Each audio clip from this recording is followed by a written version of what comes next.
बहुत अजीब सा यह बात लगता है जब कोई स्त्री पुरुषों से रक्षा की भाव रखती है। समझ नहीं आता है कि इसमें मतलब कि आपकी कमजोरी है या पुरुषों की महानता है कि वो रक्षा करेगा स्त्रियों की।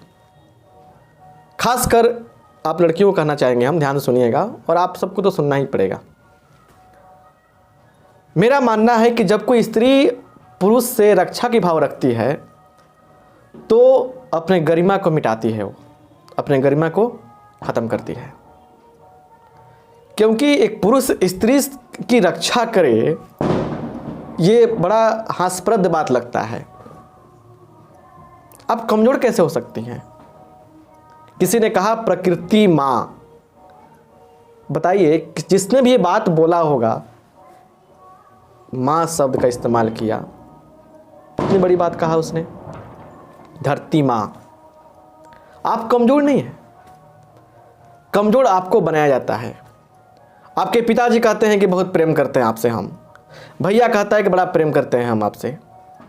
लेकिन मेरा मानना है कि कोई भी बाप या भाई, ध्यान से देखिए, कोई बाप या भाई अगर अपने बेटी बहनों को मजबूत नहीं बनाता है, शारीरिक रूप से आर्थिक रूप से मजबूत नहीं बनाता है, उसको गुणवान नहीं बनाता है, जीवन में अवसर नहीं देता है, तो प्रेम कैसे कर सकता है?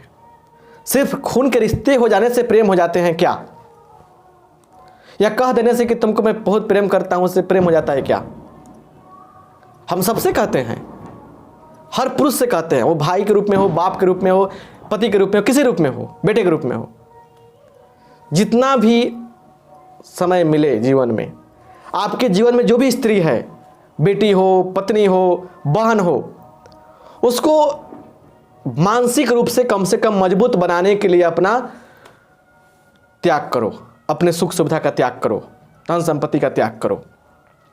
अगर देश की बेटियां कमज़ोर हैं, आप लोग कमज़ोर हैं, कोई बहन कमज़ोर है, इसका पूरा का पूरा श्रेय उसके बाप भाई को देंगे हम। अरे अच्छे घर में शादी करने की बात पहले जो सोचते हो ना, उससे पहले ये सोच लो आप कि कम से कम मजबूती से बना दिया जाए।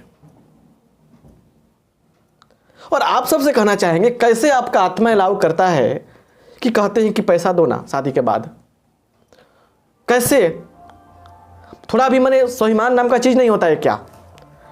और कैसे आप जाकर तैयार हो जाती हो कि तुम्हारे बर्तन मजेंगे, तुम्हारे बच्चे को जन्म देंगे, तुम्हारे घर की रखवाली करेंगे, इसके बदले तुमको मुझे पैसा देना, घर देना। हमको याद है एक स्त्री मतलब किसी इंटरव्यू में मतलब स्त्री के साथ सवाल पूछा गया, उनसे सवाल पूछा गया कि आप जब जॉब करने लगोगी तो सबसे पहले क्या करोगी? क्योंकि उनका जॉब में कहीं सिलेक्शन हुआ था, कहीं उनको जॉब लगी थी। तो बोली कि साहब मैं सबसे पहले घर बनाऊंगी। तो बोला कैसा, क्यों? तो वो बताई कि जब बाप के घर जाती हूँ मैं, वहाँ कुछ दिन रहती हूँ, तो भाई भौजाई माँ बाप सबको मिलकर बोलता है कि अब तुम अपने घर जाओ, तुम्हारा घर ये नहीं है, बेटियाँ पराई होती है। और जब पति घर जाती हूँ, लड़ाई होती है, तो बोलते हैं अपने बाप के घर जाओ, अपने बाप के घर जाओ। समझ नहीं आता है कि मेरा घर कहाँ है, इसलिए मैं सबसे पहले अपने घर के बारे में सोचूंगी। पहले रेंट पे रहूंगी, फिर घर बनाऊंगी अपना। ये थोड़ा सा मार्मिक बात है, भावनात्मक बात है, स्वाभिमान की बात है। और ये चीज़ हर लड़की को सोचनी चाहिए कि सच में अगर ऐसा कोई सोचता है, कोई स्त्री सोचती है, तो गर्व की बात भी है। एक धागे से लेकर, बटन से लेकर जीवन के हर तार तक एक स्त्री जोड़ती है, कभी माँ बन के, कभी बेटी बन के, कभी बहन बन के, कभी पत्नी बन के।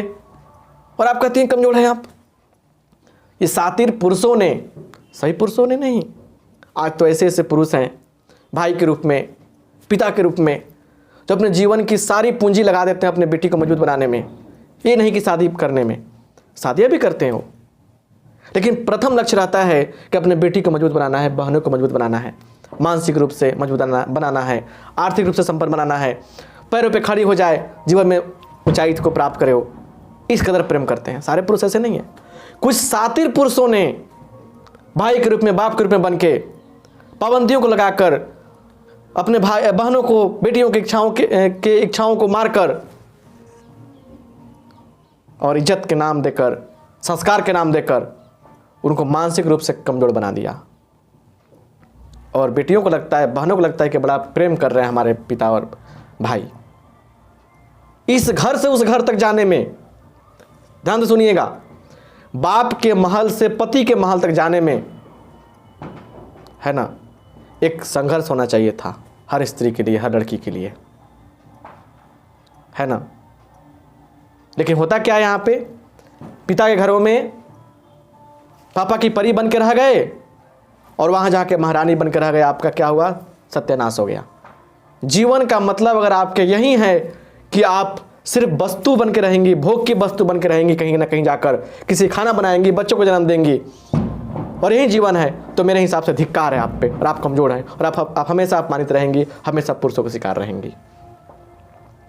बेशक बच्चों को जन्म देना, पालन पोषण करना आसान बात नहीं है, लेकिन थोड़ा गौर से देखिए, समाज में, संसार में इतिहास उठाकर देखिए कि क्या कुछ लोगों ने शादी नहीं की, कुछ स्त्रियों ने शादी भी की, बच्चों को जन्म भी दिया, एक बेटी के रूप में, एक बहन के रूप में, एक पत्नी के रूप में, है ना, एक माँ के रूप में, सारे रोल अदा करके, सारे रोल प्ले करके, ये सब कुछ झेलते हुए जीवन के ऊंचाई को प्राप्त किया है किसी न किसी क्षेत्र में, या तो ज्ञान के क्षेत्र में हो, संगीत के क्षेत्र में हो, कला के क्षेत्र में हो, मतलब किसी खेल के क्षेत्र में हो, कहीं ना कहीं अपना नाम कमाया है, और मरने के बाद कुछ ऐसा पाया है जिससे उसको मृत्यु भी नहीं छीन पाया है, और आज भी वो याद की जाती हैं। ऐसे ही महिलाएं, ऐसा ही स्त्रियां क्या है, समाज में प्रेरणा के पात्र हैं और सबको रास्ता दिखा रही हैं। तो आप क्यों नहीं बन सकती हो? पैरों पे खड़ा होना सीखो और मेंटली मजबूत होना सीखो, है ना। सुंदर हो नहीं हो डजंट मैटर, हो तो अच्छी बात है, भगवान ने जैसा रूप रंग दिया अच्छी बात है, लेकिन अब इस शरीर को शरीर ही रहने दो और मानसिक लेवल पे काम करो, मजबूत बनो और कुछ अलग करो। जो सब नहीं कर पा रहे हैं उसे कुछ हट के करो और जीवन में अच्छा करो। समझ रहे हैं ना?